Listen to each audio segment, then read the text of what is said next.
Good morning, Americans. This is your favorite alien and Boo Moose Bubba here on the morning of Sunday, August 16th, 2020.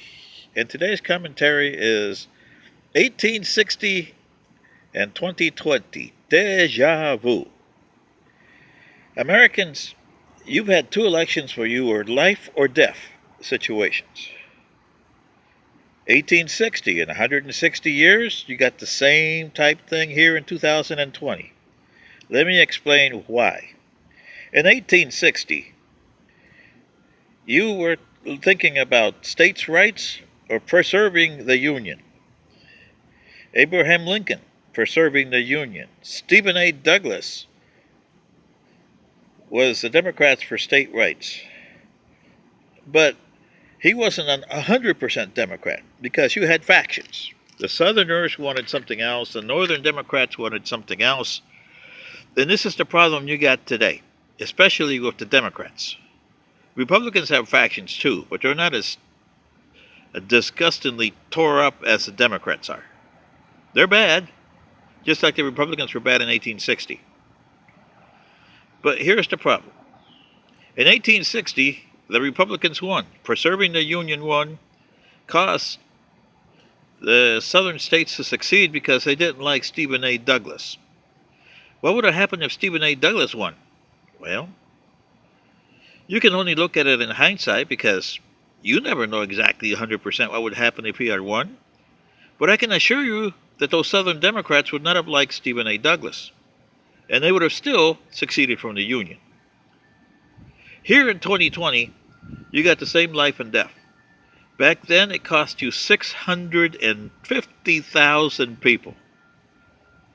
Probably more if you count people that weren't counted non-combatants. You probably were close to 1 million in the Civil War in 1865. Today, you already got 170,000 plus dead.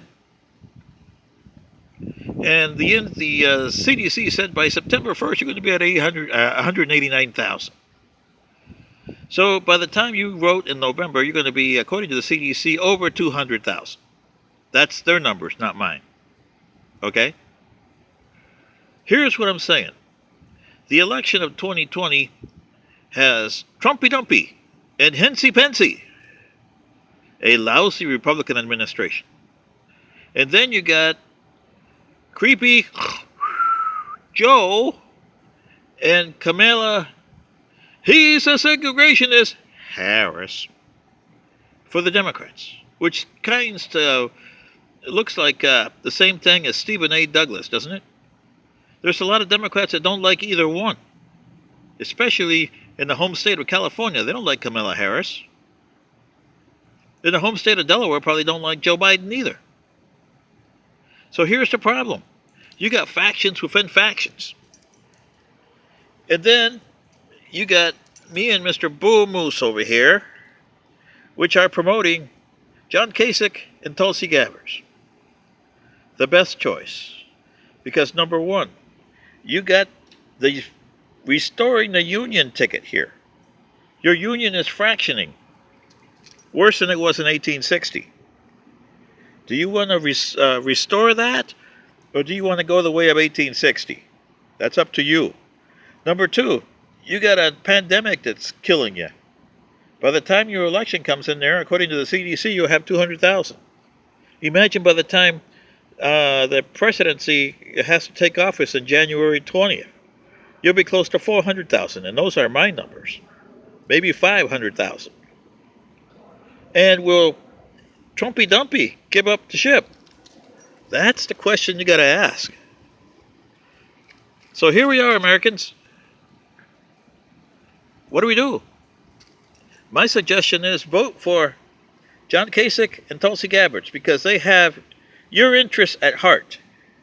Trumpy Dumpy, Hensy Pensy, and Creepy Joe or Kamala's, he was a segregationist, Harris, don't have that at heart. They have their own party, their own agendas. And that's what's killing you. Look at the agendas you have. You can't even get fight this virus straight because you got so many agendas in the Republicans, Democrats. And none of them are fighting the virus, and you got 170,000 people dead because of it. By the time your election, January 20th, you have close to 500,000 maybe. So this is the question, Americans. What do you do? This is your favorite alien and Boom Moose Bubba saying, it's John Kasich and Tulsi Gabbard, hands down. Good day.